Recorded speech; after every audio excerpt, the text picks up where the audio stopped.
Most couples say they want emotional safety, but they're not always sure what that actually looks like.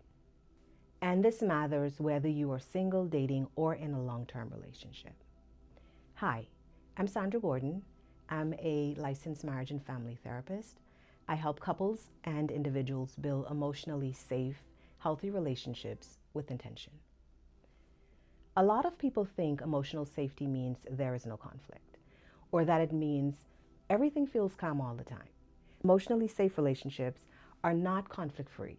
They are not quiet, and they are not about avoiding hard conversations. Emotional safety does not mean you never get triggered.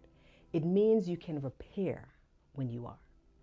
There are a few markers I consistently see in emotionally safe relationships. The first marker is that repair is possible. Conflict happens, but it does not become punishment. There is accountability without shame. People can acknowledge impact without defending their intent. They can say, I missed that, or I hurt you, without fear of retaliation. Another marker is that emotions are allowed without being managed. No one has to shrink their feelings to keep the peace. Emotions are not minimized, mocked, or used as leverage. Feelings are treated as information, not problems to fix. A third marker is that there is room for individuality. Boundaries are respected without being taken personally. Growth is supported, not feared. Emotional safety creates space, not control. When emotional safety is present, people stop bracing. Their nervous systems can settle.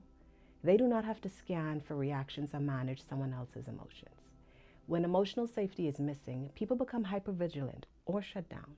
They start monitoring tone, timing, impact instead of being present. Over time, this erodes trust, even when love and commitment are there. This is why emotional safety is not about perfection. It's about consistency, repair, and care. It is about knowing when something goes wrong, the relationship can hold it. When you understand what emotional safety actually looks like, it becomes easier to notice when communication starts to break down. I have another video where I talk about why communication breaks down, even in otherwise healthy relationships, and how this connects. Thank you so much for being here.